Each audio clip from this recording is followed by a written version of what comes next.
Ok, on a attendu pendant 5 minutes. Je pense qu'on peut commencer. Bonsoir à tous. Moi, c'est Bernardin Ligan, comme vous le voyez, et je serai chargé de ce cours durant les 4 séances. Le cours Les bases de l'IA.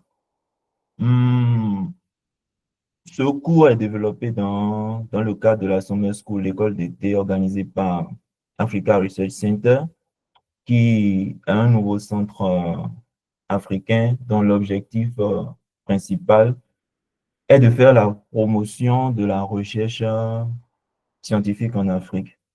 Donc, il a été remarqué que beaucoup des travaux de recherche qui sont effectués en Afrique n'arrivent pas à passer, euh, on n'arrive pas à passer à la pratique. Beaucoup de travaux restent théoriques.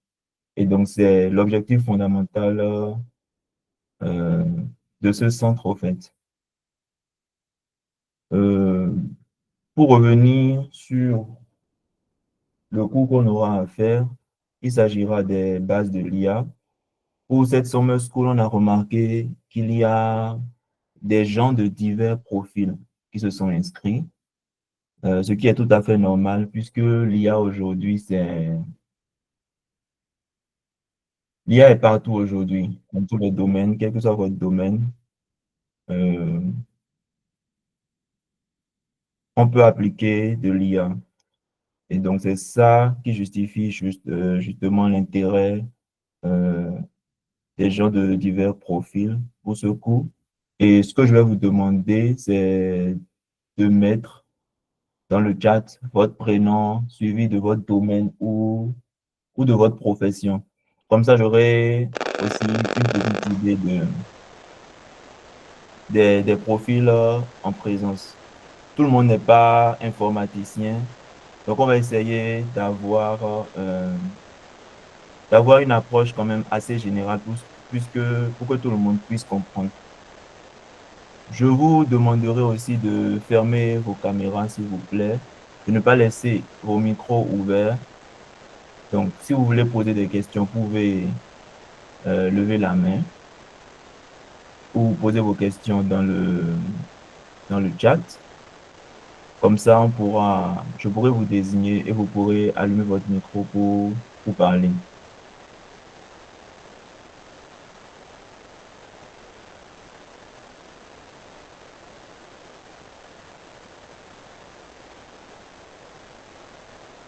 Oui, Monsieur Brin.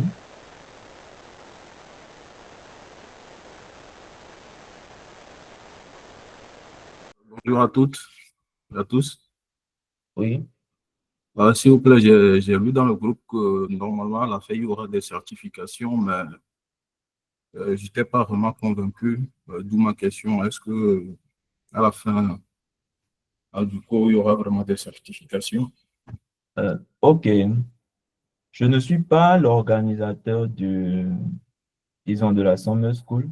C'est pour ça que j'avais demandé pour ce genre de questions, que vous les posiez dans le groupe général, là où il y a tous les membres. Comme ça, les organisateurs vous répondront directement pour ce genre de questions. C'est bon? Oui, c'est bon, merci. OK, merci à vous. Est-ce que vous tous vous voyez mon écran? Je suppose que oui. OK. Donc, donc je vais commencer en me présentant encore. Donc, moi, c'est Bernardin Ligan. Euh, Actuellement, je suis doctorant à l'UM6P au Maroc. Je travaille sur l'intelligence artificielle et le remote sensing, plus particulièrement sur ce qu'on appelle l'imagerie hyperspectrale. Je suis également formateur en sciences des données spatiales à AfriCitizen, qui est un autre centre africain hum, dont l'objectif est surtout d'utiliser tout ce qui est données citoyennes pour le développement. J'ai également un master en data science. Voilà, justement, et c'est à travers ce master en data science que j'ai pu finalement postuler pour un doctorat en IA. Je viens du Bénin. Voilà, mon pays d'origine, c'est le Bénin, pour ceux que ça intéresse. Donc, Ce cours que nous allons faire en 4 séances, comme je le disais tantôt, c'est pas un cours où, ce n'est pas un cours technique au fait. Là, je suis en train de voir qu'il y a des gens qui sont en sciences juridiques, des gens qui n'ont peut-être jamais fait d'informatique pointue. Donc, l'idée, c'est réellement de pouvoir faire de la vulgarisation euh, en IA. Donc, ce n'est pas un cours de programmation informatique. On va peut-être faire, même si on devrait faire de la programmation, ce sera vraiment des choses très, très, très basiques. Ne vous attendez pas à fabriquer des robots à la fin de ce cours. Ce n'est pas non plus un cours qui va vous permettre de garantir votre liberté financière, du moins pas directement. Après, vous allez peut-être créer des choses pour gagner de l'argent, mais ce n'est pas à travers ce cours. Donc, ce qu'on va essayer de faire ici, c'est de présenter les concepts généraux, les différents enjeux, les opportunités pour le développement de l'Afrique. Hmm. On ne peut pas commencer sans parler des définitions. Donc, on va commencer par la définition de l'intelligence artificielle. À quoi pensez-vous en premier? J'aimerais bien prendre une ou deux personnes pour répondre à cette question. Quand on parle d'intelligence artificielle aujourd'hui, quelle est la première chose qui vous vient à l'esprit? Oui, monsieur Marius.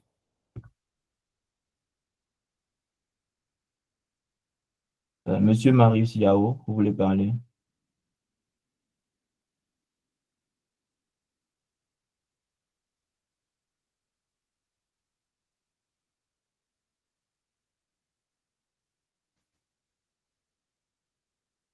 Oui, monsieur Serge.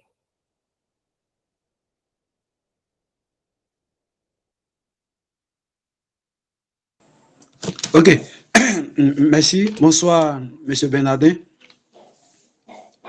Vous m'entendez? Allez-y. Oui, allez-y, je vous entends. Ok. Alors, moi, ça me fait penser tout simplement, hein, de par sa définition, hein, à une intelligence qui n'est pas naturelle. Voilà, donc une intelligence qui ne provient pas directement de l'homme. Voilà, peut-être même d'une machine. Donc, certainement, euh, une machine qui s'adapte, qui essaie de comprendre comment fonctionne l'intelligence humaine pour pouvoir aussi fonctionner. Voilà ce que je peux dire brièvement de l'IA. Merci beaucoup. OK. Quelqu'un d'autre? Ok. Oui, monsieur Hind Abaous. Ok. Bonsoir, monsieur. Je réponds au Oui, nom de allez-y Yaouma vite, s'il vous plaît. Bambou. Euh, J'entends parler de l'intelligence artificielle. C'est la sorte de méthode utilisée de façon artificielle pour avoir des réponses ou encore euh, être en mesure de comprendre un système dans son ensemble. C'est un peu ça. OK, d'accord. Je ne demanderai pas forcément une définition très technique, mais juste la première idée qui vous vient. Là, on va prendre une dernière personne, Paulette, madame ou bien mademoiselle, je sais pas, Paulette, Oui, mademoiselle. mademoiselle Paulette, OK, Oui, bonsoir à tous. bonsoir. Et selon moi, l'intelligence artificielle, l'IA, c'est une partie de l'informatique qui consiste à créer des machines et des programmes qui sont capables de réaliser des tâches et qui nécessitent de l'intelligence humaine. OK, d'accord. Merci à Allô? ceux qui ont répondu. Oui, Oui, bonsoir. Oui, bonsoir tout le monde. Bonsoir. Vous m'entendez? Vous qui est en train m'écoutez? de parler? Qui est en train de parler? Je suis Hind, Madame Hind. OK, d'accord. Merci beaucoup. Merci pour cette formation tout d'abord. Oui. Alors moi, la première impression que j'ai de l'IA, c'est des algorithmes qui imitent l'être humain dans des tâches simples et très répétitives. Ok, Merci beaucoup. d'accord. Ok. On va s'arrêter là d'abord. Donc, Ok. c'est une bonne introduction. Je suis désolé pour ceux qui ont encore envie de parler, mais on va devoir avancer.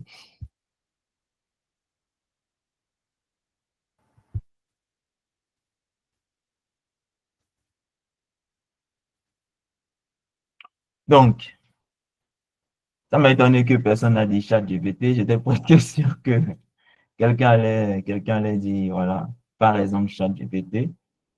Donc, en novembre 2022, euh, le nombre de recherches concernant l'IA a vraiment explosé à cause d'un événement.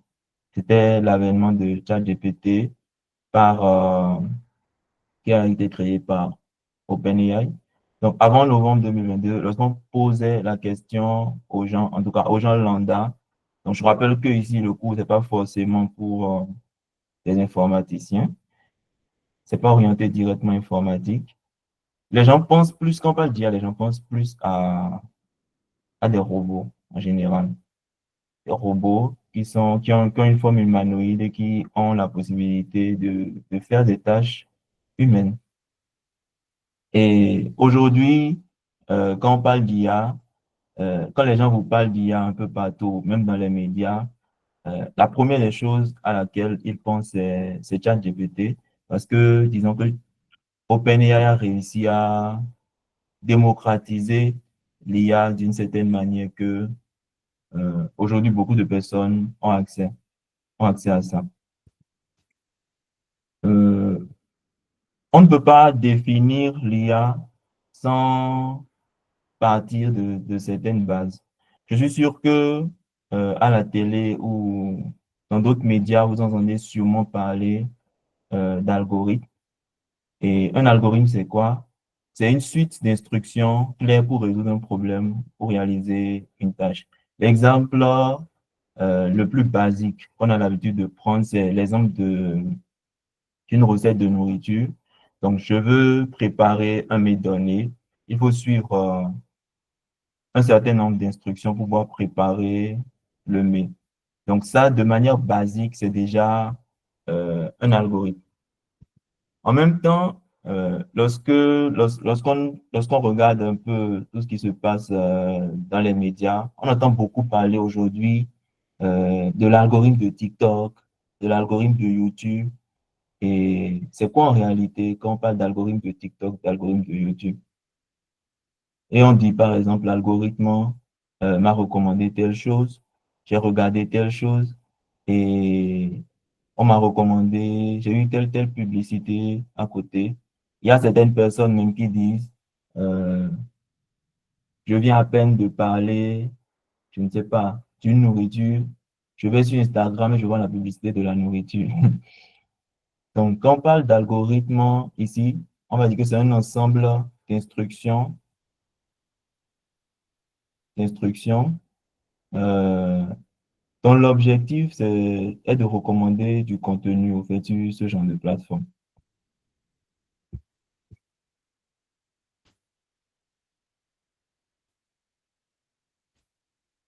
Donc, là, on a donné la définition basique d'un algorithme.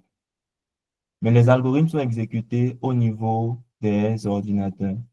Pour pouvoir être exécutés, on a donc besoin de, de traduire, en fait, l'algorithme de recette de nourriture, par exemple, on a besoin de traduire ça dans un langage qu'un ordinateur peut comprendre.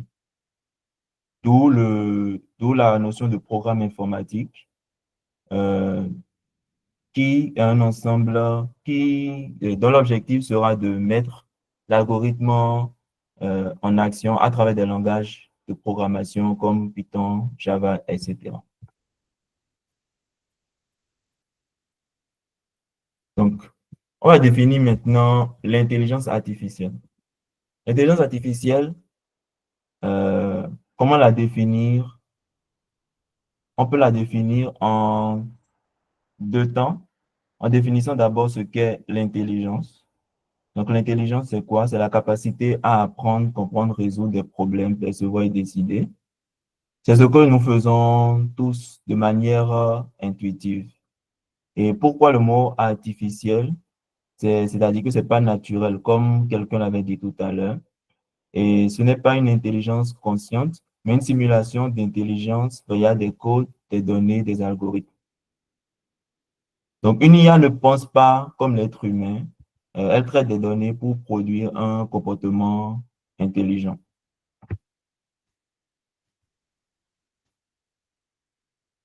Donc, on peut donner une définition un peu plus, disons, formelle de la chose. L'intelligence artificielle, c'est l'ensemble des programmes ou algorithmes capables d'effectuer des tâches habituellement considérées comme relevant de l'intelligence humaine, comme apprendre, raisonner, percevoir ou décider. Un exemple basique, ça peut être une reconnaissance de chien ou de chat sur une photo. Prendre une photo et être capable de dire que cette photo est une photo de chien ou une photo de chat. Nous, en tant qu'humains, nous le faisons sans réfléchir. C'est quelque chose de naturel pour nous. Mais comment transmettre à une machine cette capacité, c'est quelque chose qui est un peu plus difficile.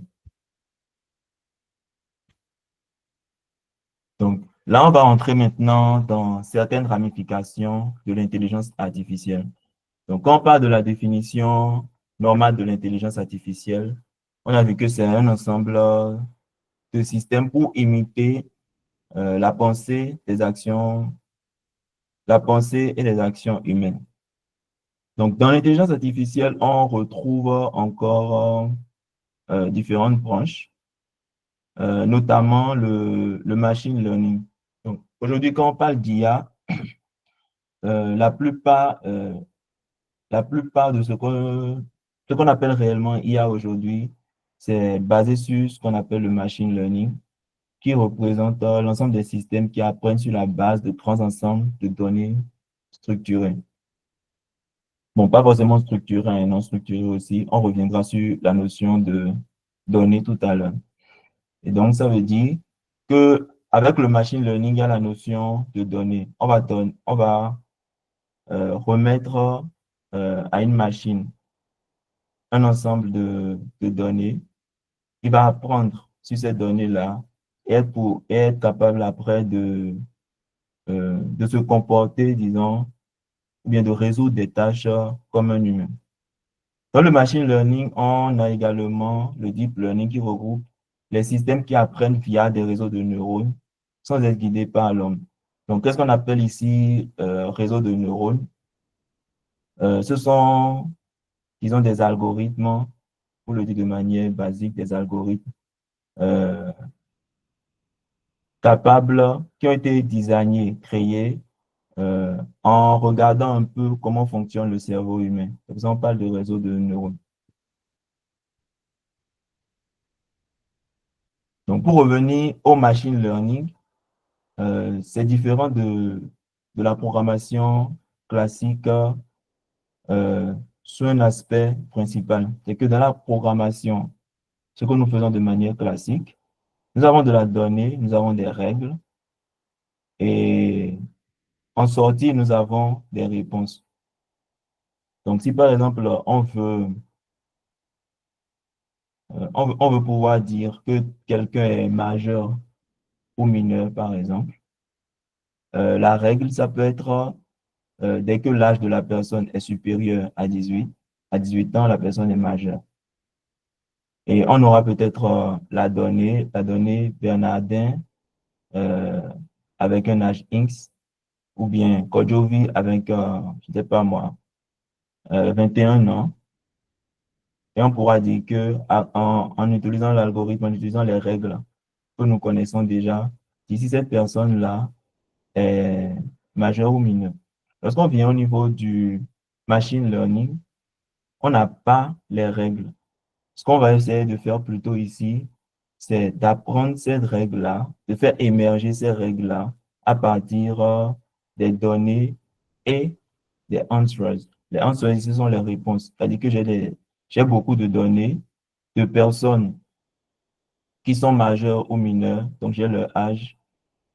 Mais la règle qui dit quand la personne A plus de 18 ans, la personne est majeure, je ne veux pas, je ne veux pas la donner directement. Donc, c'est le système même qui va essayer de déduire cette règle-là. Et donc, quels sont les avantages qu'on a donc au niveau du machine learning? C'est que le machine learning va apprendre automatiquement, apprendre les règles, tout cela à partir des données, sans que l'humain ait à tout coder. Il fait de la généralisation, c'est-à-dire qu'il peut faire des prédictions sur des cas jamais vus auparavant, tant que c'est cohérent avec ce qu'il a appris. Il permet de gérer la complexité, modéliser des relations non linéaires subtiles ou invisibles à l'œil humain, s'adapter. Les modèles peuvent être réentraînés avec de nouvelles données et s'améliorer avec le temps. Il faut remarquer qu'au niveau de la programmation traditionnelle, où il faut connaître les règles, lorsque le système devient de plus en plus, le système va devenir de plus en plus gros. Je suppose que on est en train de résoudre une tâche où il y a beaucoup de cas, c'est-à-dire les règles sont devenues assez énormes. Ça devient de plus en plus difficile de faire de la programmation classique. Donc, le machine learning devient donc un game changer dans ce domaine-là, parce qu'il n'exige pas d'écrire toutes les règles de programmation avant de commencer à fonctionner. Donc, quand on prend le machine learning, nous avons deux grandes phases. Une phase qu'on appelle l'entraînement, le training, et une phase d'inférence. Comment fonctionne le training? En général, dans le cas le plus simple, on va avoir des données et on va avoir des étiquettes au niveau de ces données.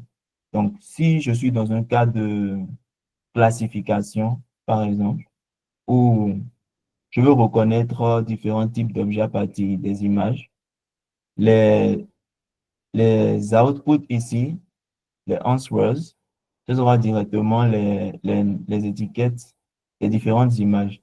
Donc, telle chose, c'est une bicyclette, telle chose, c'est une personne, etc. Je peux avoir des images de différentes personnes et je mets personne, personne, personne, personne à chaque fois. Donc, j'ai mon modèle au milieu qui va apprendre à classer ces différentes images-là dans différentes catégories. Et après, on a l'étape d'inférence où le modèle est utilisé pour pouvoir répondre à des questions sur de nouvelles données. Et donc, si je veux prendre un exemple simple, si j'ai appris comment reconnaître des chiens, par exemple, et que dans ma dataset, au niveau de mes données, j'avais différentes races de chiens, disons 5 races différentes de chiens. Au niveau de l'inférence, si par exemple j'ai une nouvelle race de chiens, mon système devrait être capable de reconnaître ce nouveau type de chien-là, parce qu'il a appris peut-être à distinguer comment les oreilles des chiens sont, comment le visage d'un chien est, etc. Je ne sais pas si vous voyez. Alors que si on était dans la programmation classique, il y a de fortes chances que cette tâche-là ne soit pas très facile à résoudre, parce qu'il faudra peut-être écrire un certain nombre de règles. Et si la nouvelle image de chien ne correspond pas aux règles qui ont été préécrites, on ne pourra pas faire l'inférence. Donc, pas d'IA sans data. Donc, comme nous l'avons vu jusqu'à présent, pour faire du machine learning, on a besoin de données. En général, on a besoin de beaucoup de données, d'où le concept de big data et de data science. Donc, la data science, je sais que vous entendez aussi beaucoup parler de data. La data science, c'est quoi concrètement? C'est un domaine qui consiste à collecter, nettoyer, analyser, interpréter les données pour aider à la prise de décision, automatiser des processus ou créer des modèles prédictifs. Elle combine plusieurs disciplines comme les mathématiques, statistiques, probabilité, l'informatique, programmation, base de données, et la connaissance métier, contexte d'application, santé, agriculture, finance, etc. Donc, l'idée ici, quand on parle de data science de manière globale, Comment on peut voir ça? C'est que je suis dans un domaine, je suis par exemple dans le domaine, je sais pas, je suis au niveau d'un supermarché par exemple. Les gens viennent acheter, j'ai différents produits.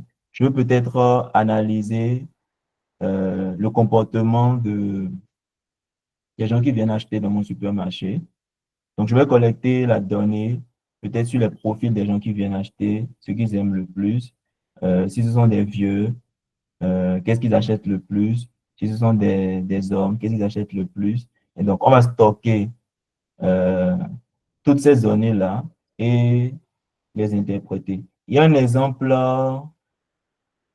classique euh, qui montre, par exemple, dans un supermarché, que les gens ont remarqué que les papas, quand ils viennent acheter les couches de leur bébé, ils prennent aussi de la bière. Donc, ce que le supermarché a décidé de faire, c'est de mettre à côté des enseignes là où on vend les couches, de mettre en même temps les enseignes là où on vend les bières. Ce qui rend la tâche plus facile à la personne et on s'assure que le, celui qui vient acheter, on s'assure qu'il paye au moins deux produits avant de sortir du supermarché.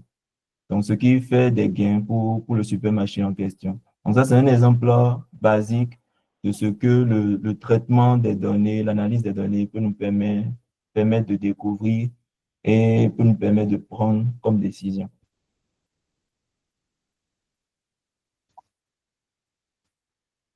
Donc, un autre exemple ici, c'est l'exemple des opérateurs mobiles, Orange ou MTN, mais Maroc Télécom.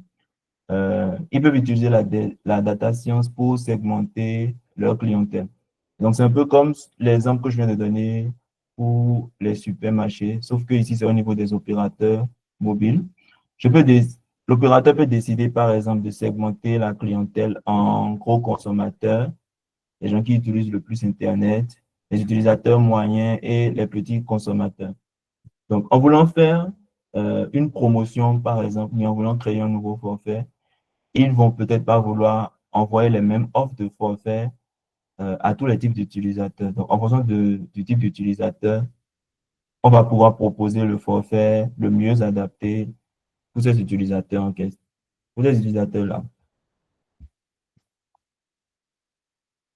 Donc, depuis, on est en train de parler des données. Donc, ici, on va voir les types de données qui existent. Donc, de manière basique, nous avons le type numérique, qui sont des chiffres, des mesures. Donc, j'ai peut-être euh, une salle où j'ai mis des thermomètres et je mesure euh, la température dans cette salle-là tout au long d'une saison, par exemple. Donc, la donnée que j'aurai serait sous forme de chiffres.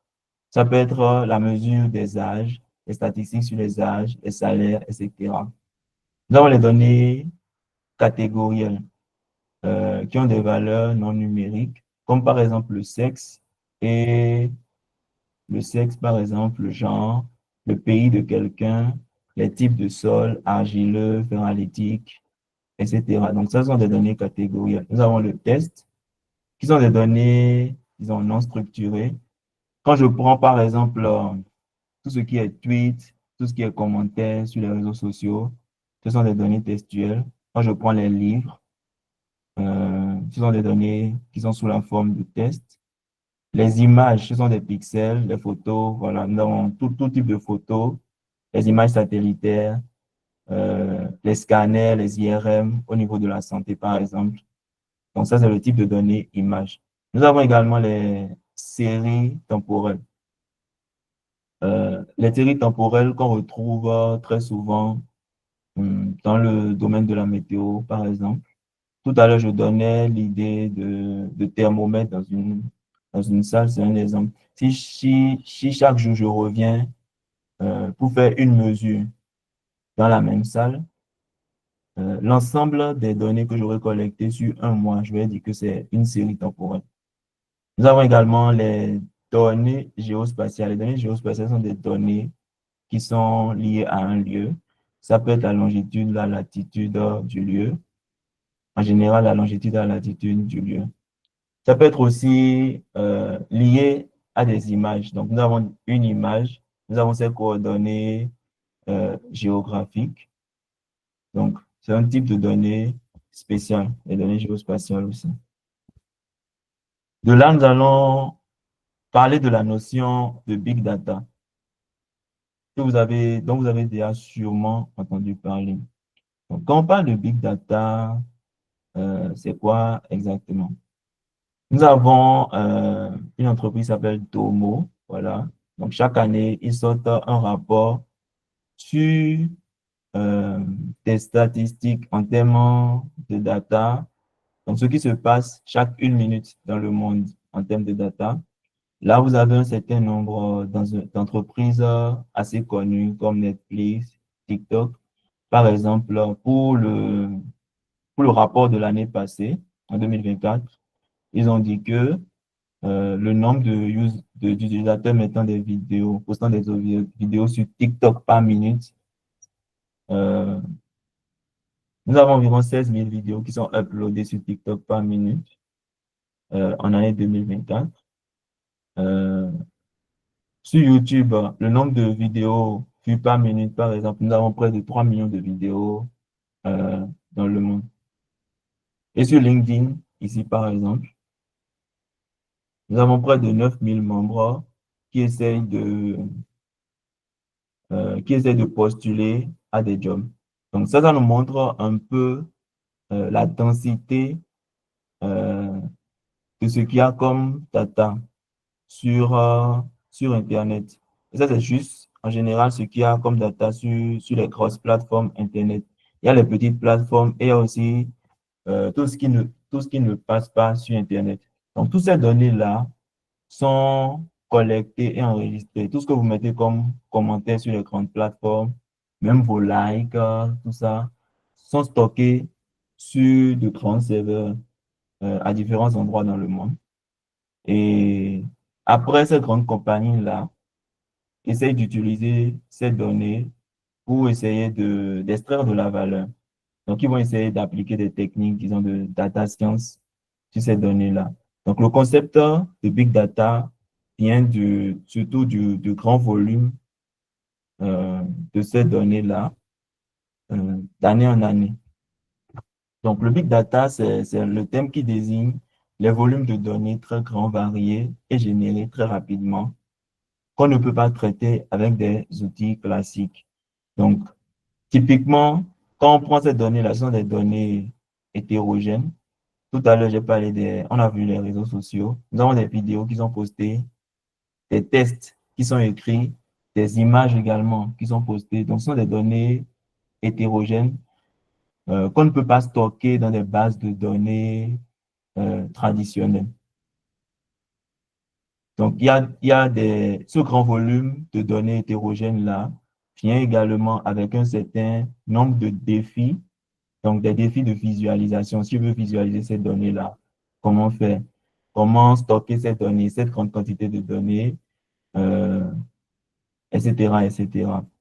Donc, tous ces concepts-là viennent avec 5V. Donc, 5V ont été définis pour caractériser le big data, c'est-à-dire le premier V, c'est le volume, qui se réfère à l'énorme quantité de données qui existent.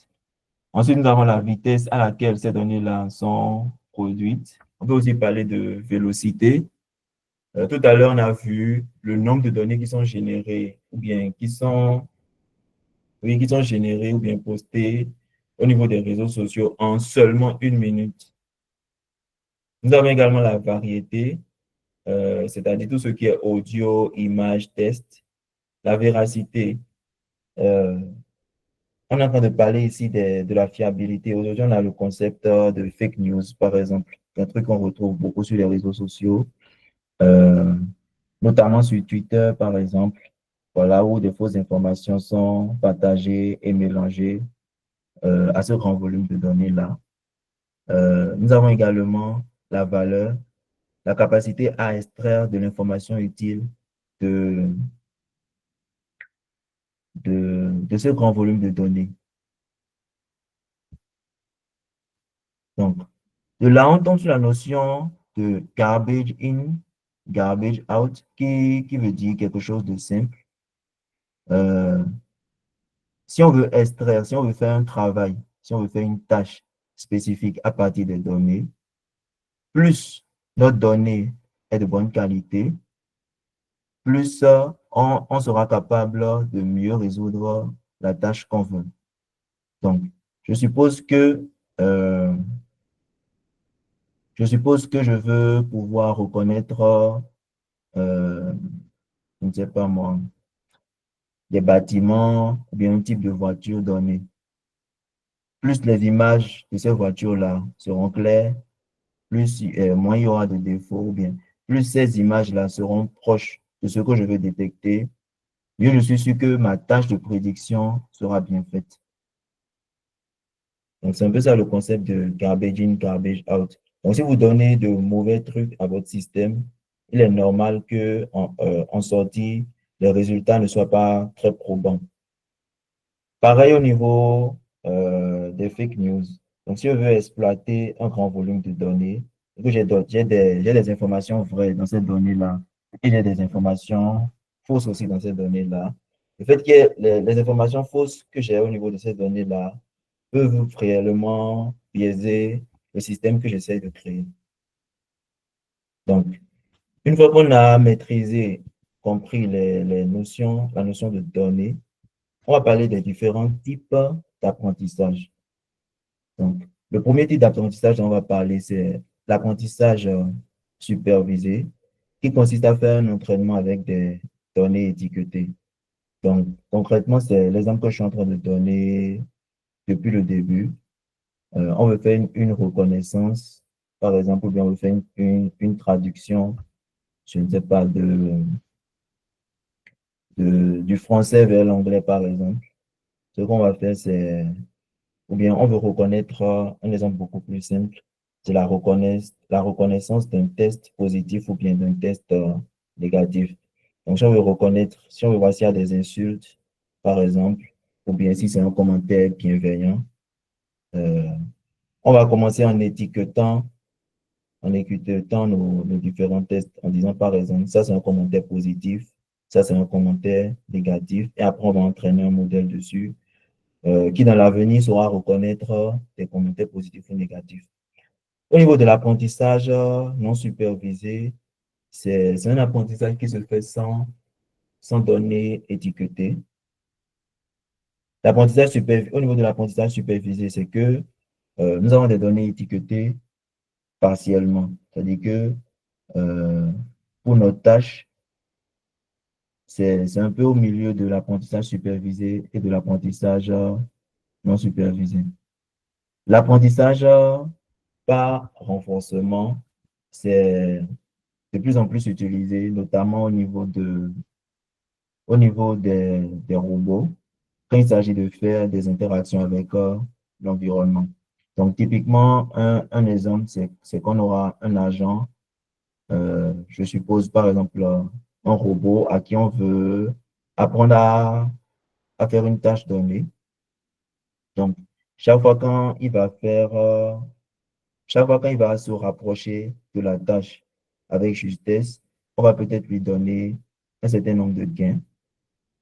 Et chaque fois quand il va, de gains positifs, et chaque fois quand il ne va pas pouvoir le faire, on va peut-être lui donner des gains négatifs, ainsi de suite.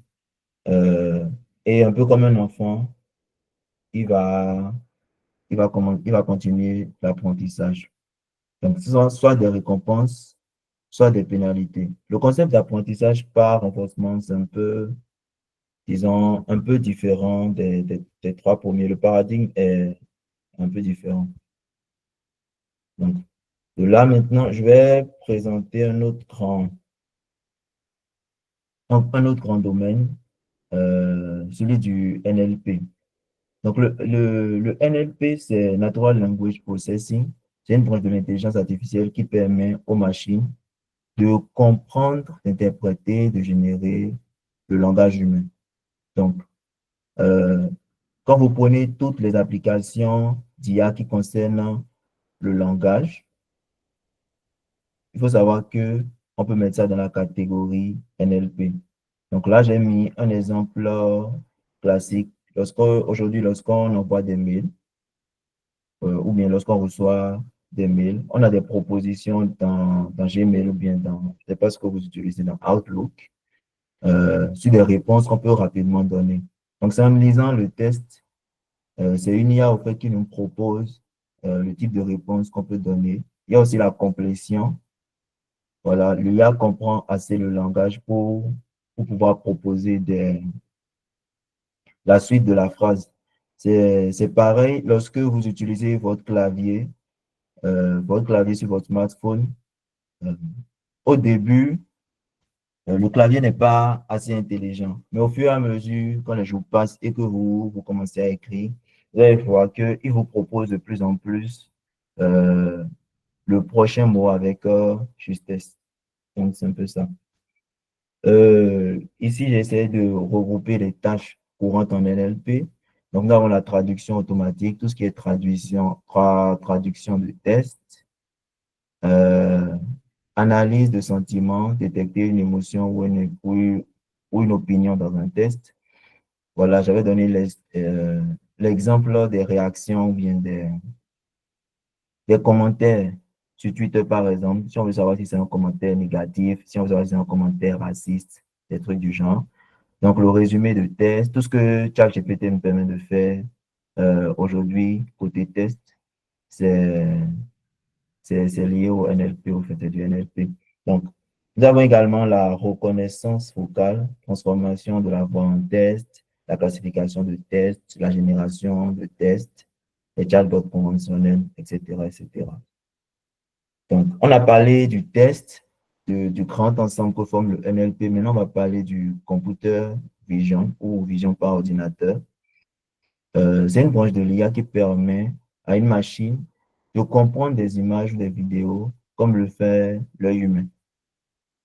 Je mets l'œil humain en griffe parce que ce n'est pas exactement comme l'humain, mais disons que les algorithmes qui sont utilisés vont nous permettre d'atteindre, disons, nos objectifs de reconnaissance, comme nous, quoi, comme les humains. Elle peut identifier des objets, voilà, des formes, des visages.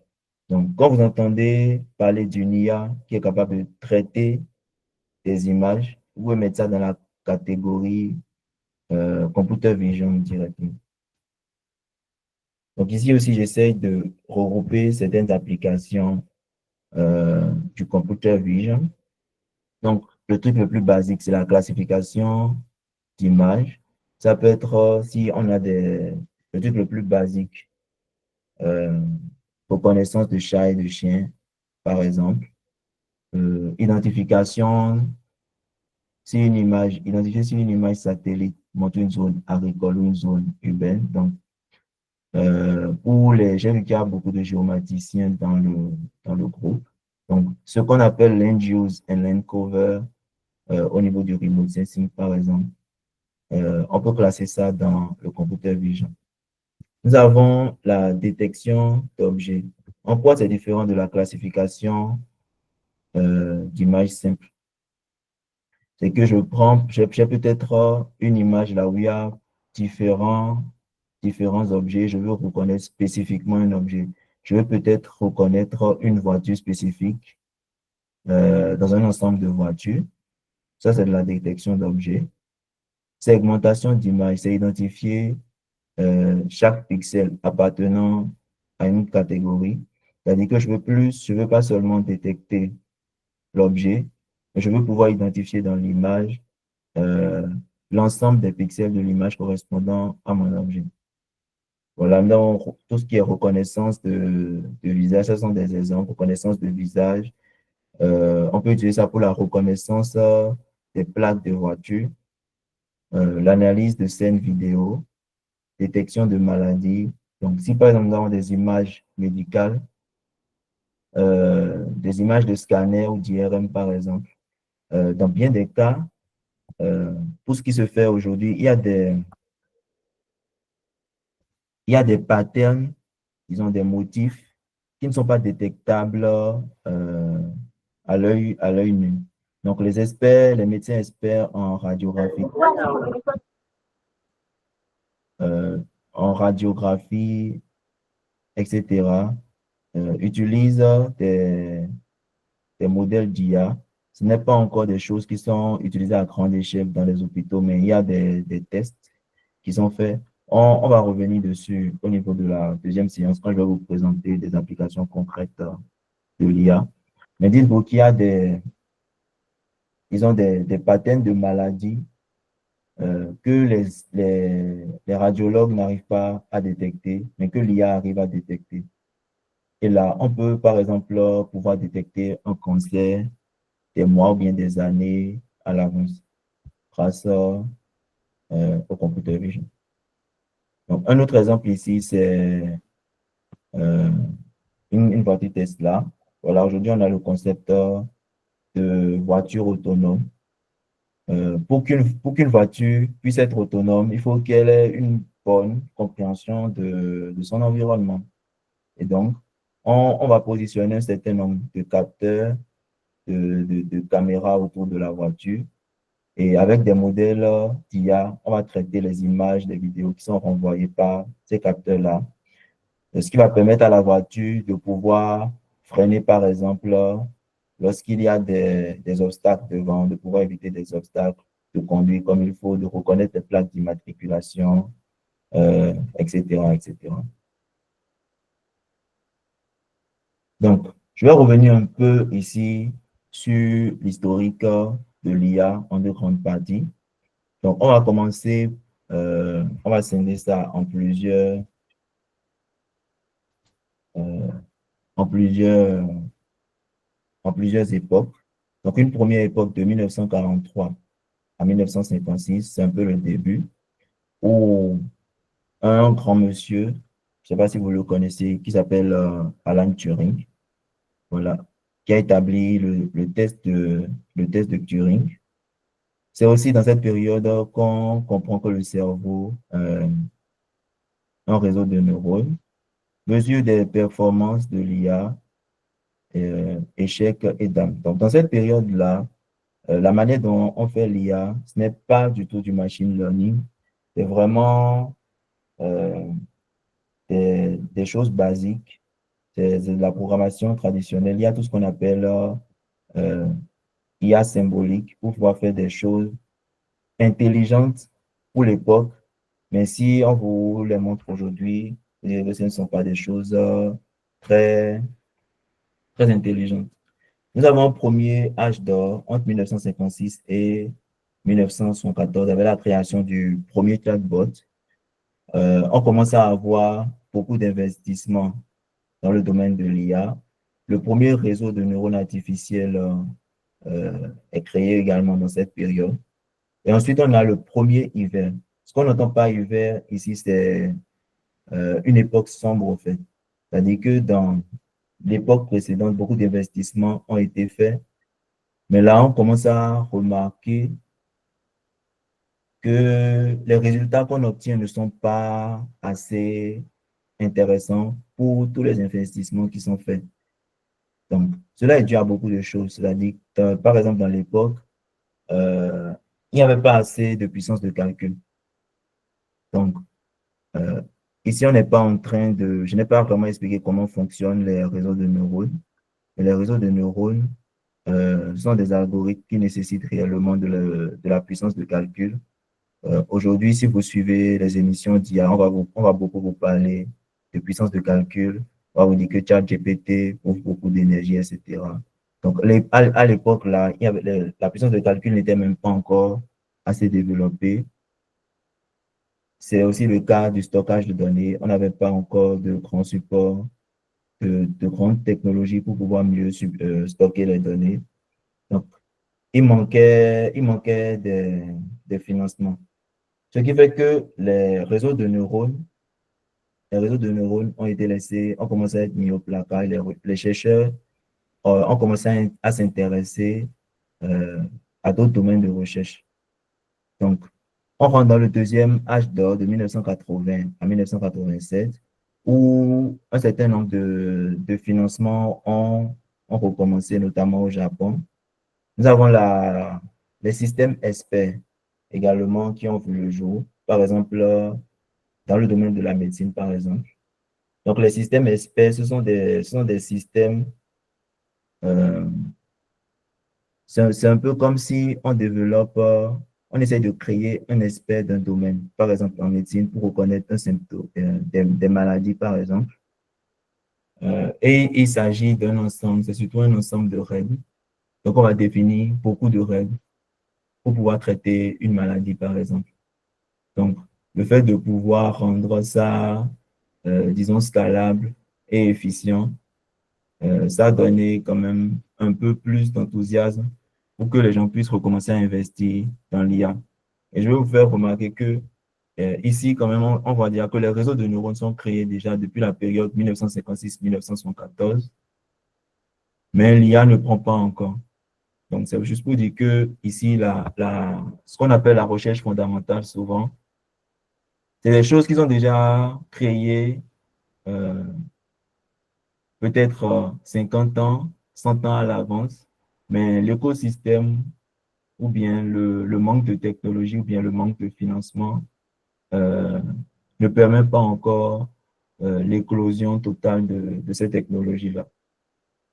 Donc, nous avons le deuxième hiver où l'arrivée d'Apple et d'IBM euh, font casser le marché du hardware. Les systèmes experts sont utiles, mais on remarque que ce n'est utile que sur des cas restreints. Donc, si j'ai un système expert au niveau de la médecine, euh, je ne pourrais pas utiliser les algorithmes que j'ai développés là-bas dans un autre domaine.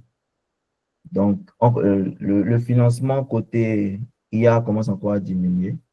On passe maintenant dans les années 1993-2011, nous avons les premiers succès industriels.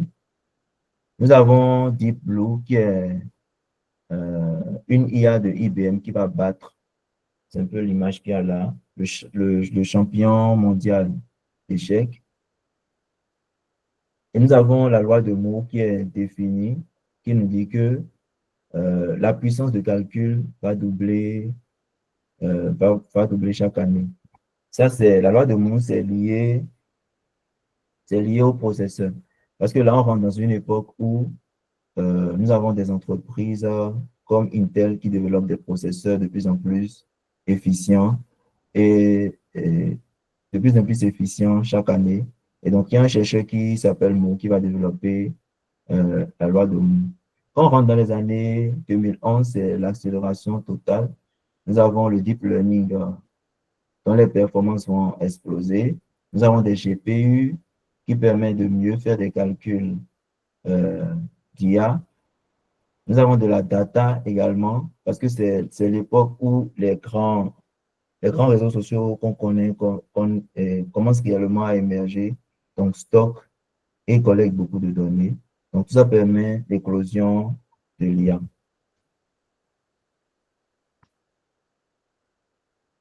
Donc, on fait un petit retour en 1998 ici, où Yann Lequin et certains chercheurs de l'Université de New York, ils vont développer un réseau de neurones convolutifs appelé le net.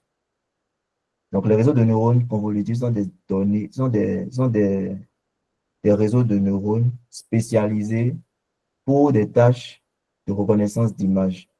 Donc, à l'époque, c'était vraiment quelque chose de basique.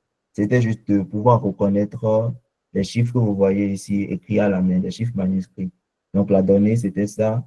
Et ce réseau de neurones qui a été développé a permis de bien les reconnaître. Ça paraît vraiment très basique et banal, mais pour l'époque, c'était quelque chose de vraiment, euh, c'était une grande avancée, c'était exceptionnel. Donc, on passe maintenant un peu dans les années, on monte un peu. Tout à l'heure, j'étais à 2011, mais avant de parler de ce dont je veux vraiment parler, il faut que je parle de ImageNet et de la chercheuse Fefeli, qui a eu son doctorat à Stanford et qui a commencé à développer une grosse base de données qu'on appelle ImageNet. ImageNet, l'idée derrière, c'est de collecter assez de données d'images appartenant à 1000 catégories différentes. Parce que dans le temps, ils ont remarqué que plus on avait de la donnée, plus les modèles qu'on créait étaient performants.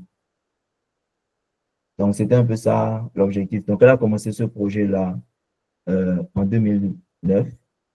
Et en parallèle, il y a un concours qui a vu le jour. Donc, chaque année, le concours ILS-PRC s'organise et tous les chercheurs du monde entier qui travaillent dans le domaine venaient pour développer des algorithmes d'IA capables de mieux reconnaître les images. Et ce qu'on a remarqué, c'est qu'en 2012, il y a une révolution. Donc, Geoffrey Hinton, Ilya Sutskever et Alex Krizhevsky, eux, ils ont développé un réseau de neurones appelé AlexNet, qui a réellement changé la donne et ouvert la voie à un ensemble de réseaux de neurones convolutifs, au fait.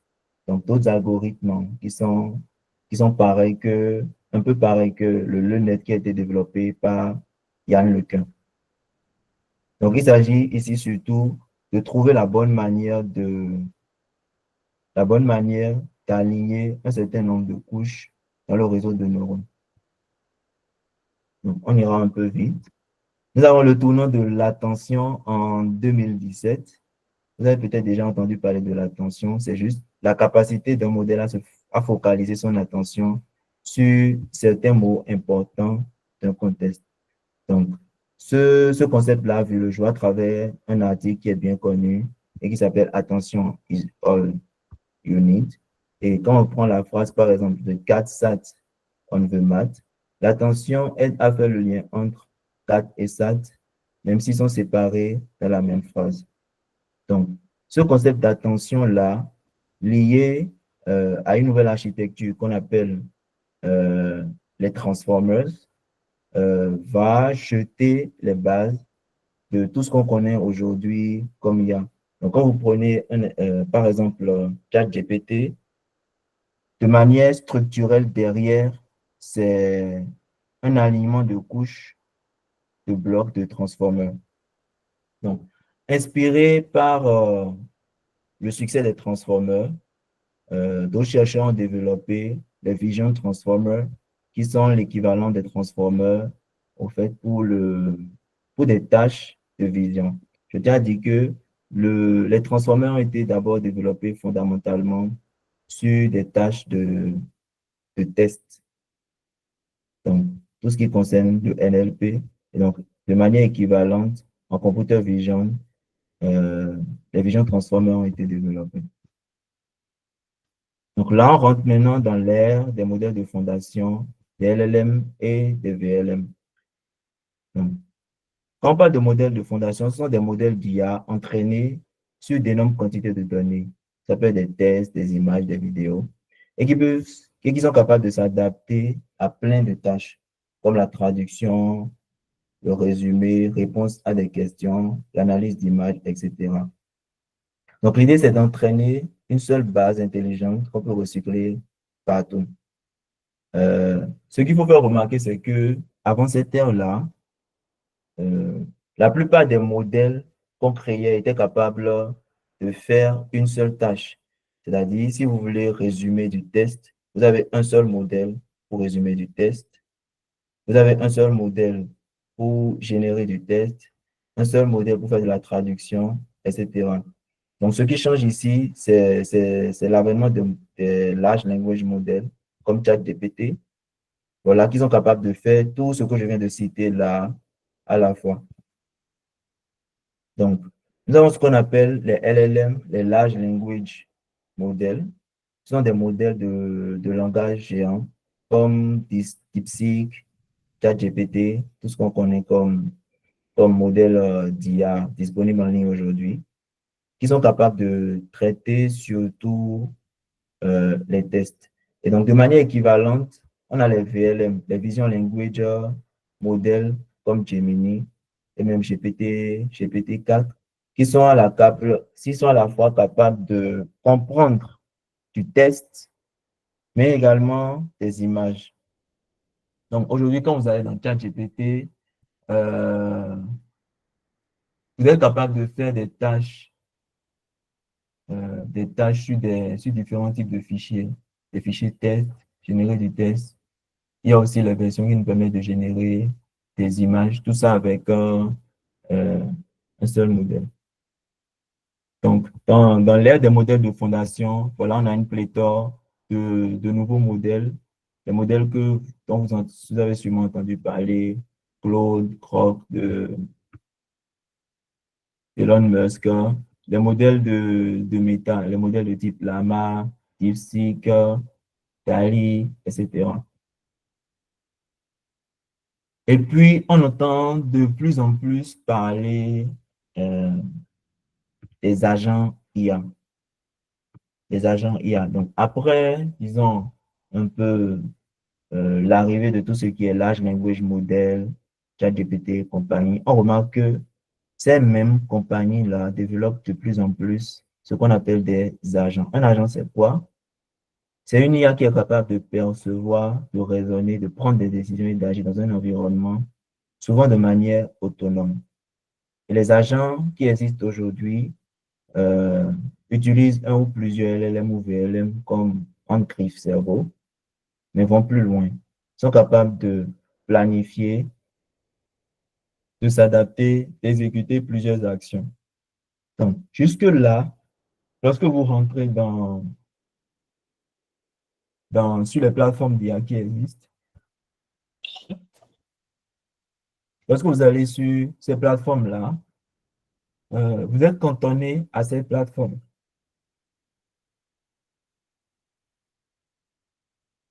C'est-à-dire, vous posez une question, par exemple, mais vous ne pouvez pas sortir de la plateforme pour faire des choses.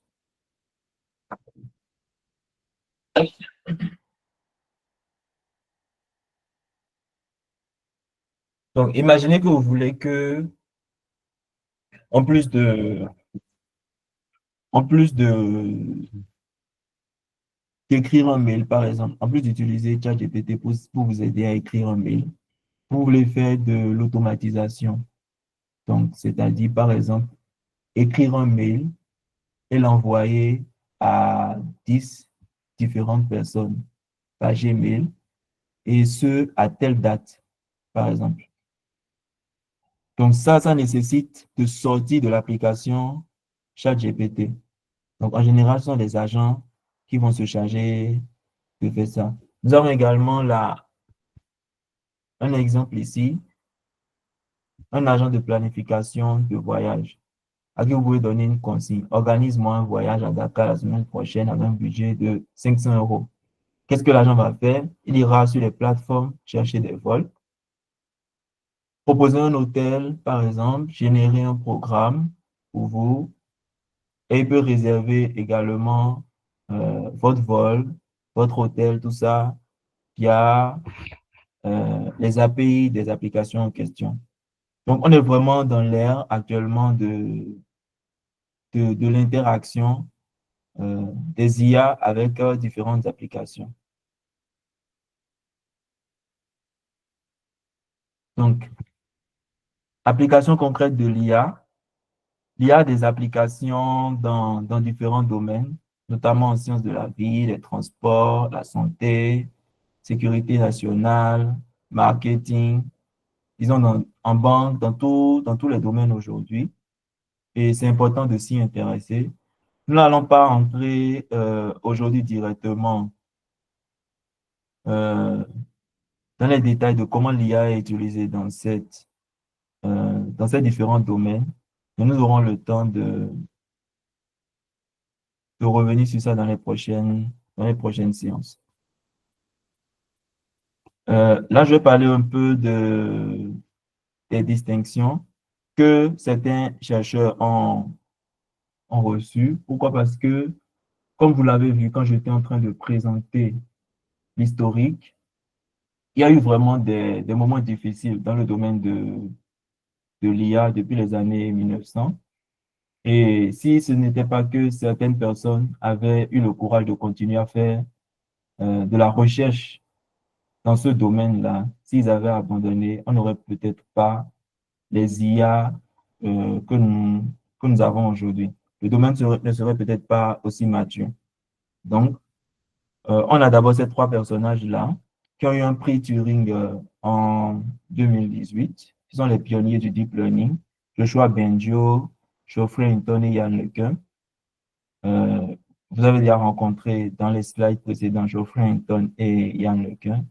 Donc, ils sont souvent appelés les Godfathers de l'IA. Et le prix Turing, en informatique, c'est l'équivalent du prix Nobel, au fait.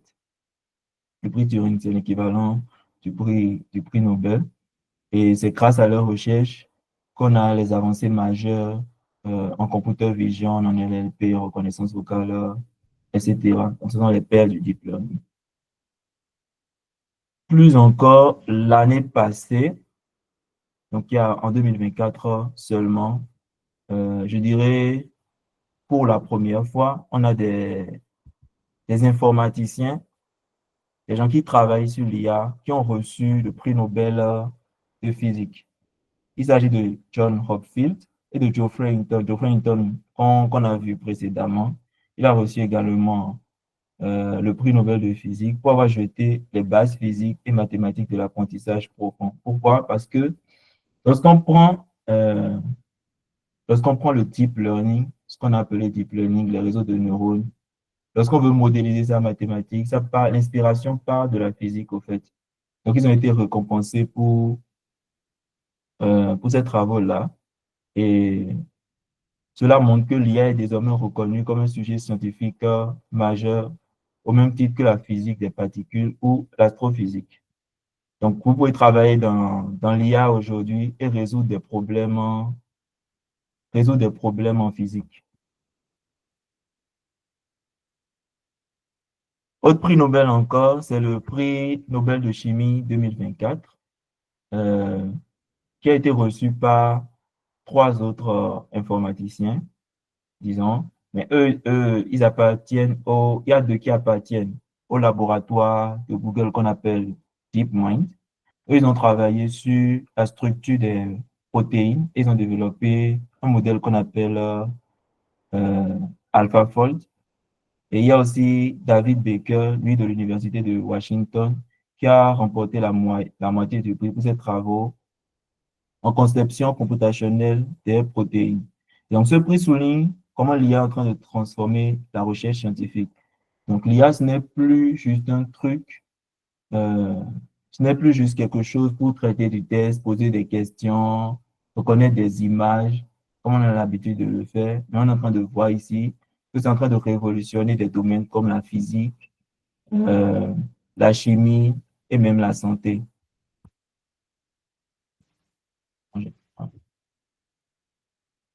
Et l'Afrique dans tout ça. Pour l'instant, qu'est-ce que nous sommes en train de faire en Afrique concernant l'IA? Est-ce qu'il faut garder espoir? Est-ce qu'il faut s'inquiéter? Beaucoup de questions sont posées. Ici, j'ai mis une conférence. Ça ne veut pas dire qu'il n'y a pas de travaux qui sont faits, mais ce qu'on remarque actuellement sur le continent actuellement, c'est qu'il y a beaucoup de conférences, voilà. Ça montre que les décideurs politiques sont conscients du fait euh, que l'IA est un sujet majeur aujourd'hui et que si l'Afrique ne se retrousse pas les manches, si nous ne prenons pas euh, la chose à bras le corps, on risque d'être complètement dépassé. Déjà, on est dépassé, mais si on manque encore cette révolution, ce sera pire. Donc ça, c'est le sommet Global AI Summit en Afrique qui a eu lieu les 3 et 4 avril passés à Kigali et qui a réuni un ensemble de décideurs africains provenant de différents secteurs. Aussi, quelque chose qu'on peut reconnaître, remarquer sur le continent actuellement, c'est quand même la création d'un ensemble de hubs, surtout au niveau de l'éducation, la création également d'un certain nombre de communautés autour de différentes thématiques de l'IA. Donc, il y a des instituts qui sont créés, des programmes de formation qui sont créés. Là, j'ai mis le logo de la IMS, qui fait de plus en plus de formations en IA. La IMS, c'est un réseau d'universités en Afrique. On retrouve ça dans différents pays. Ça a été fondamentalement créé au début pour les maths et la physique, mais depuis un certain nombre d'années, il y a des formations en IA qui sont données. Il y a l'UM6P aussi qui est vraiment orienté IA. Nous avons Deep Learning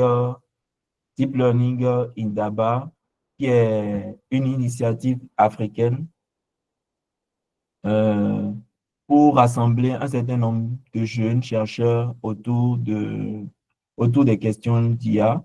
Et Deep Learning Indaba, c'est une grande conférence qui a lieu chaque année dans un pays africain différent. Et il finance, il peut vous financer si vous vous intéressez à l'IA, si vous êtes dans le domaine. Il peut vous financer votre voyage, votre hébergement pour voir sur cette conférence, rencontrer d'autres acteurs du domaine, suivre des conférences, vous former, etc., etc. Nous avons le Afrique Climate AI, par exemple, qui est un hub, une communauté de chercheurs africains, mais eux, ils travaillent de manière spécifique sur le climat, comment utiliser l'IA dans le domaine climatique. Vous n'êtes pas sans savoir qu'aujourd'hui, il y a beaucoup de problèmes liés au changement climatique. Donc, c'est un peu ça l'objectif dans cette communauté-là. Nous avons le GeoAI Africa, qui est également, qui est plus une communauté de gens qui travaillent sur des données géospatiales, comment utiliser l'IA et les données géospatiales pour pouvoir euh, résoudre des problématiques de développement durable en Afrique. Il y a aussi Zindi. Zindi, c'est une plateforme comme Kaggle, si vous connaissez Kaggle. Donc, c'est une plateforme où des entreprises, des gouvernements, de grosses boîtes viennent déposer des challenges en IA ou en sciences des données. Et si vous êtes inscrit sur cette plateforme-là, vous pouvez participer à cette challenge-là, à cette compétition. Et vous compétissez avec d'autres personnes en ligne. Et euh, vous pouvez gagner de l'argent en résolvant un certain nombre de problèmes. Donc, Learn Africa et Mazakan, ce sont deux projets qui sont orientés langue. Vous n'êtes pas sans savoir qu'en Afrique, nous avons une très, très grande diversité de langues. Nous avons des langues nationales au-delà des langues colonisatrices comme le français, l'anglais. Nous avons par exemple le Fon, le Yoruba, etc., le Moré dans certains pays. Euh, donc, l'idée de ces initiatives-là, comme Mazakan, c'est de pouvoir euh, mettre en exergue, mettre en valeur ces différentes langues-là. Pour que sur Google Translate, par exemple, qu'il n'y ait pas seulement les langues européennes, mais qu'il y ait de plus en plus euh, de langues africaines pour les questions de traduction, etc.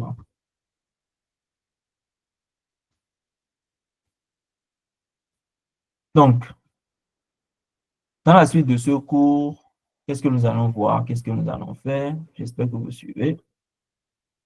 Nous allons plutôt nous concentrer sur les applications de l'IA dans divers domaines. On va voir la data et l'IA dans les domaines comme la santé, les services publics, banque et assurance, agriculture, urbanisme, etc. Les données géospatiales et l'IA pour le développement durable, les défis liés à l'adoption et au développement de l'IA en Afrique, les questions de biais, d'éthique, de fiabilité, de sécurité, de souveraineté. À la fin, on va essayer de faire un petit projet. Je ne sais pas si ce sera individuel ou ce sera en groupe.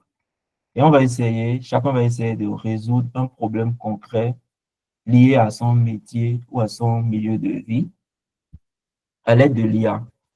Donc, je rappelle que l'objectif ici, c'est réellement de vous donner une overview euh, du domaine, euh, de vous donner également les intuitions pour vous apprendre à vous poser des questions.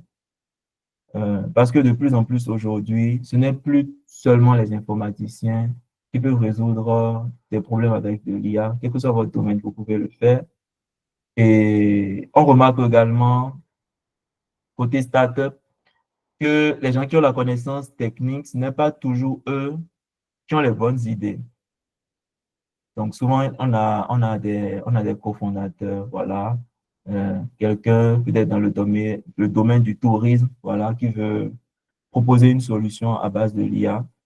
Vous pouvez déjà commencer à réfléchir où trouver la donnée, comment trouver la donnée, quel type de données il faut trouver, voilà, quel genre d'IA vous pouvez créer, des questions comme ça. Donc, c'est un peu aussi l'idée de ce cours. Donc, je vous remercie pour votre attention. Il nous reste environ 10 minutes. On va lancer les questions-réponses. On a environ 10 minutes. Donc, je vais vous écouter. Vous levez juste la main et puis on commence à discuter un peu. Tout ce qu'on a vu, surtout aujourd'hui, sur peut-être aussi vos attentes personnelles par rapport à ce cours. Voilà, si vous avez déjà un niveau avancé, vous pouvez me poser la question, est-ce qu'on va voir telle chose? Est-ce qu'on va pas voir telle chose? Et moi, je pourrais vous dire un peu ce que le cours va couvrir. OK, donc, séance de questions-réponses, on a 10 minutes.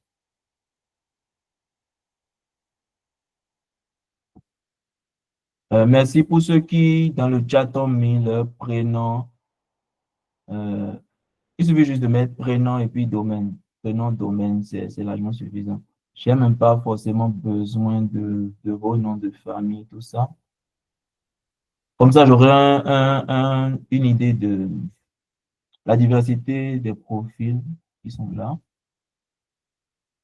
OK, question.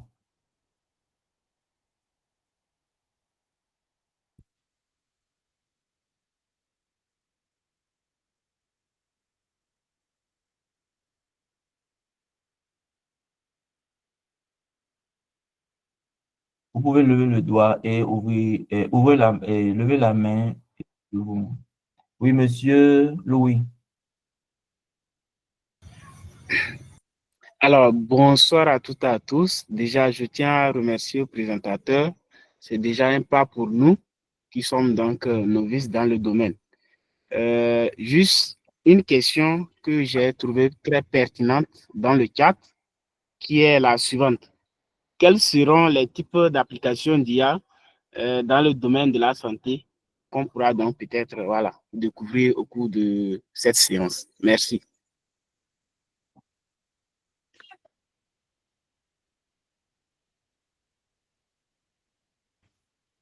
OK, merci pour votre question. Vous avez parlé des types d'applications d'IA dans le domaine de la santé. Tout à l'heure, j'ai donné certains exemples, j'ai surfé rapidement sur certains exemples. C'est par exemple comment utiliser l'IA pour la détection de cancer, par exemple. Vous voyez, aujourd'hui, l'IA, il y a beaucoup de travaux qui sont faits sur différents types de cancers, notamment le cancer du sein. Euh, comment de manière, comment on peut utiliser les algorithmes de computer vision, par exemple, pour détecter les cellules cancéreuses, etc. C'est des trucs du genre.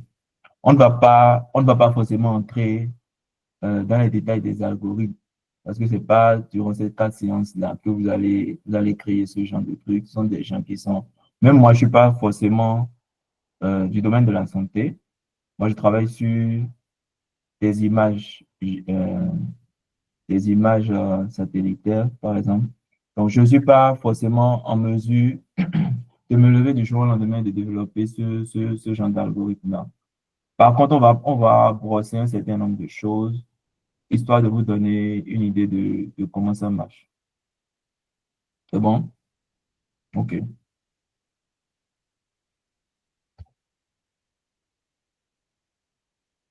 Quelqu'un d'autre veut poser une question?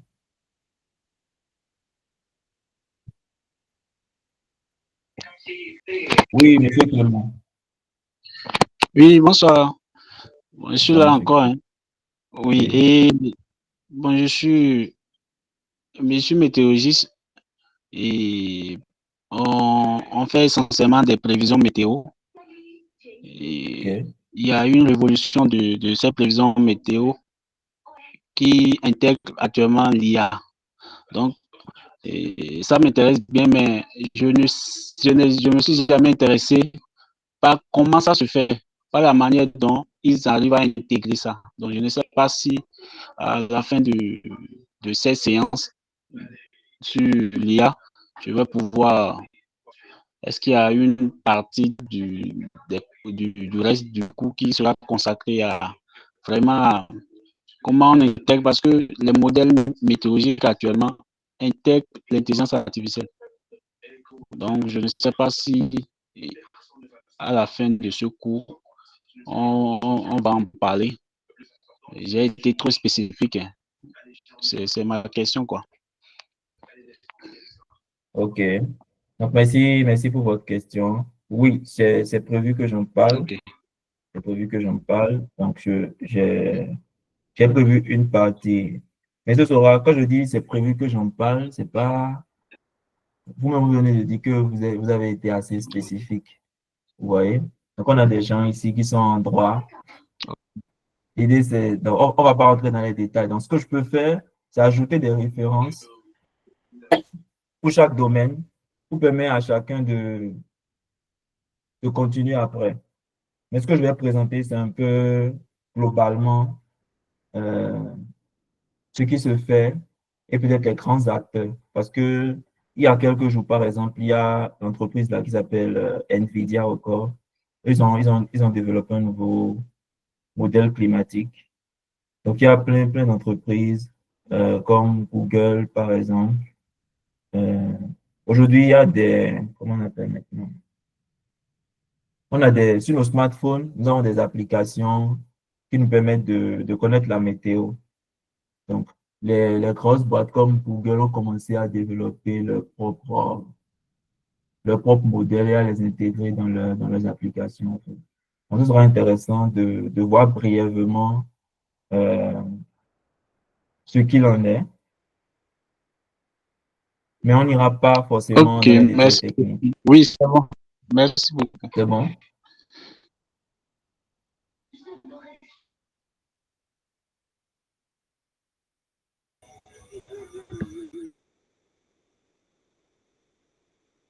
Oui, monsieur Nadji.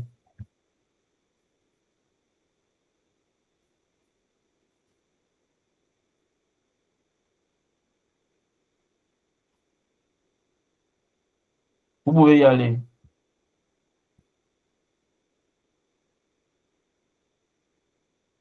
Monsieur Nadji, monsieur Ding, j'ai peur de mal prononcer votre nom.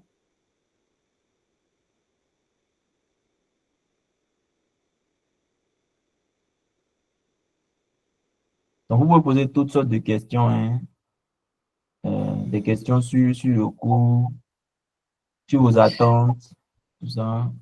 Oui, monsieur Abdourahman. Euh, Bonsoir, merci, monsieur, et merci pour votre présentation chaleureuse. Euh, En fait, je suis géomaticien. Et voilà, OK. récemment, Bon. les jeux spatials et l'IA a vraiment fait une révolution. Donc je vais m'orienter sur les data science géospatiales. OK. Donc, puis que vous êtes un spécialiste sur l'analyse spatiale, donc je voulais savoir euh, quel genre des conseils que vous pouvez me donner.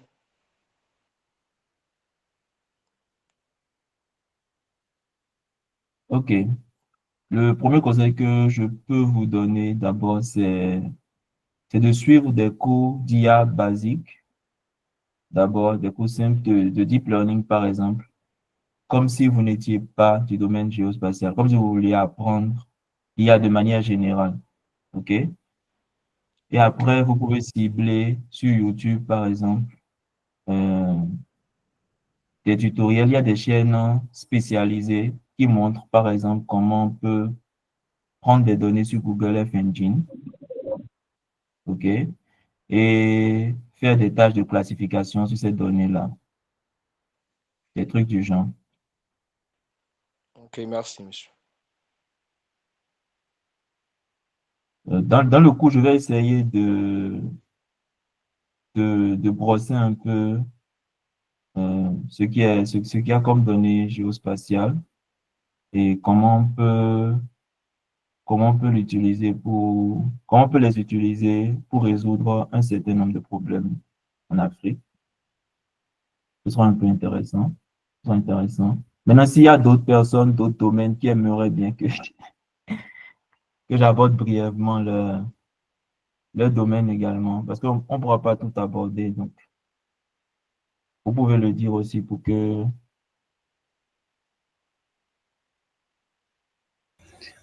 Oui, allô?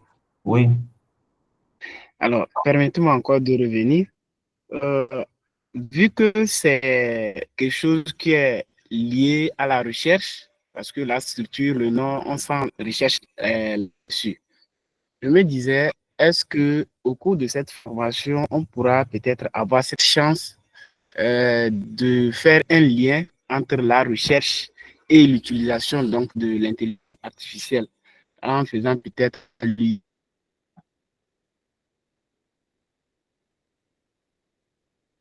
au traitement des données.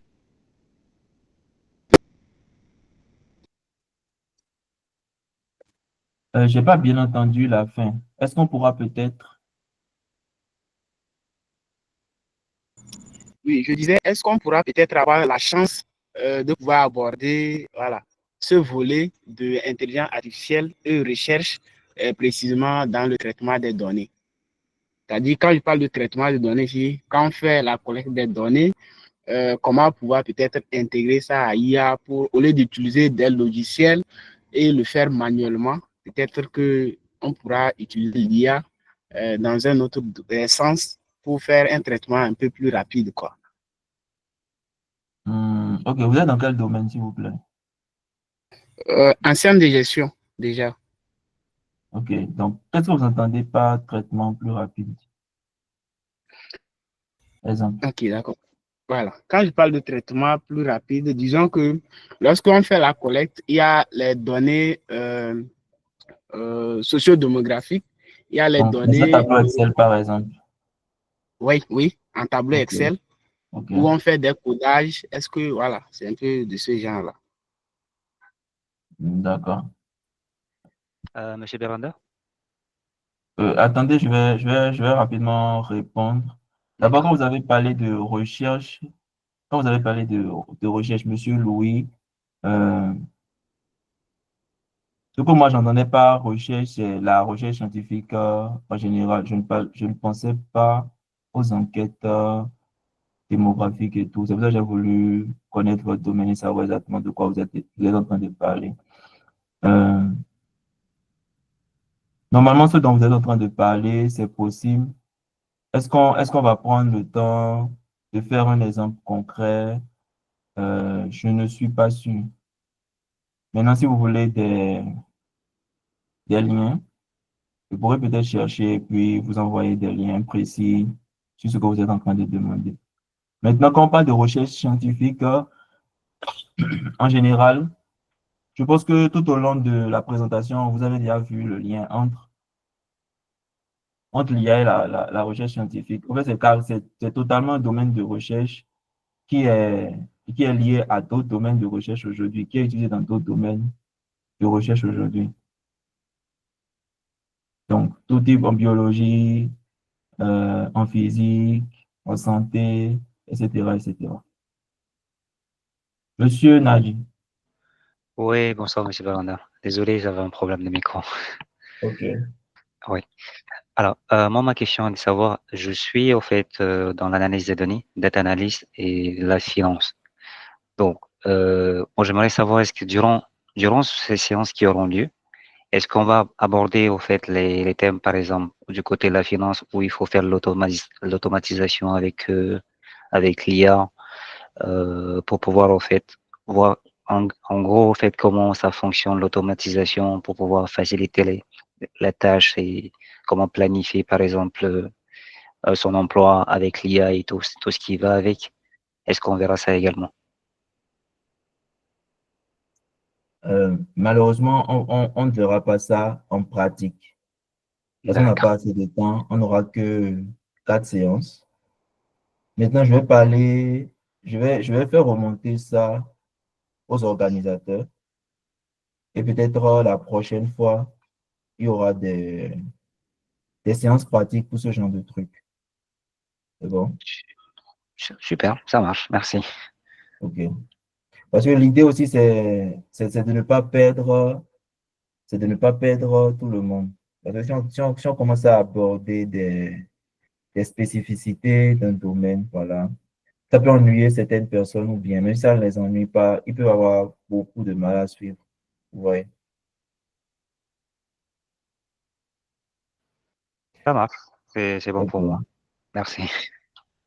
Par contre, ce que je peux vous conseiller, tout un chacun de vous, c'est déjà de prendre chacun son domaine et de se poser des questions dans son métier. Qu'est-ce que je fais? Qu'est-ce que je fais tous les jours qui est peut-être répétitif? En quoi l'IA peut m'aider? Des trucs du genre. Parce qu'à la fin, bon, c'est ce que je compte, c'est ce que je prévois pour l'instant. Qu'on a un projet du genre où chacun devra voilà, livrer quelque chose, livrer un rapport sur comment il peut utiliser l'IA dans son domaine, ou si c'est pas dans son domaine, voilà, autour de lui, il a peut-être identifié un problème à la maison et il pense que, vu tout ce qu'on lui a appris aujourd'hui, c'est possible d'utiliser l'IA de telle manière. Je vais essayer de partager une structure. Ce sera possible d'utiliser ChatGPT parce que, voilà, je sais que même si on dit ne pas utiliser ChatGPT, les gens vont utiliser ChatGPT. Donc, l'idée, ce n'est pas de noter les gens. L'idée, c'est pour vous-même de pouvoir réfléchir, de pouvoir, voilà, évoluer chacun dans son domaine et peut-être dans vos entreprises ou bien dans vos universités quand même, monter en grade si vous êtes en entreprise. Un peu ça, avec de l'innovation. OK. Il y a Monsieur Sidi. Ok, merci bien, monsieur le formateur, pour la bien présentation. Je vous remercie déjà. J'ai fait un constat, la majeure partie des gens qui sont en train de suivre la formation sont pratiquement des étudiants dans le domaine de la recherche, notamment en master et en PhD. J'aimerais savoir si serait possible d'aborder les outils d'intelligence artificielle, surtout ceux du NLP, qui peuvent aider dans la rédaction de documents, notamment le côté revue de littérature. Et aussi, si possible, on va aborder dans les jours à venir les IA dans le domaine de l'énergie, puisque j'évolue surtout dans ce secteur-là. Merci bien. D'accord, j'ai noté ce que vous avez dit.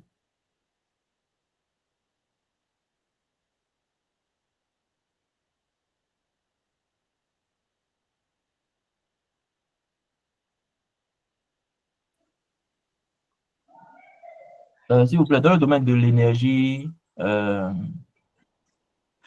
est-ce que je peux savoir si vous avez des affinités pour un type d'énergie en particulier? Ouais, personnellement, j'essaie de voir les perspectives des énergies renouvelables, surtout le côté du green hydrogène. D'accord. Oui, Abaouz. Oui, oui, bonsoir. Moi, j'ai une question par rapport à ma discipline. Vous avez parlé de machine learning et j'aimerais bien savoir si on peut appliquer de ce type d'analyse sur des données qui ne sont pas figées. Moi, en tant que juriste, vous savez, en domaine de droit, on a plusieurs contenus dans des dispositions de loi et tout qui se développent avec la société, en fait. Et je ne sais pas si aujourd'hui, on peut toujours appliquer donc, ce type d'analyse sur des données qui ne sont pas toujours figées, qui sont variables, qui se varient, qui changent et qui se développent, je ne sais pas, dans le cadre de sociétés humaines. Merci. Ok. Merci pour votre question. C'est une très, très bonne question. Et la réponse, évidemment, c'est oui. Donc, tout ce qu'il faut faire, c'est réentraîner un modèle qu'on a déjà avec les nouvelles données. Donc, si vous avez entraîné, je ne sais pas, un modèle qui est pas capable de comprendre des tests juridiques et d'assister, par exemple, un avocat ou bien même des personnes lambda, il faut réentraîner cette IA-là, ce modèle que vous avez, si les lois changent. C'est comme des fois quand vous allez euh, sur ChatGPT, par exemple, et que vous n'utilisez pas la fonctionnalité Deep Research, lui va vous répondre en fonction de ce qu'il a déjà en griffe en tête. Et quand vous activez la fonctionnalité Deep Research, il va essayer de fouiller un peu sur tout Internet avant de vous donner la réponse. Je ne sais pas si vous voyez.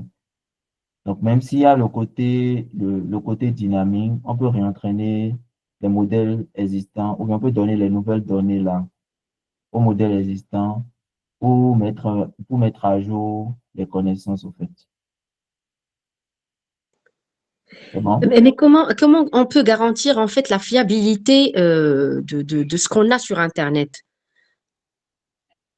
Vous ne pouvez pas garantir à 100% la fiabilité de ce que vous avez. Ce que chaque GPT vous donne, par exemple, vous ne pouvez pas garantir sa fiabilité à 100%. C'est pour ça qu'il faut bien connaître son domaine et peut-être en parallèle faire des recherches normales sur Google.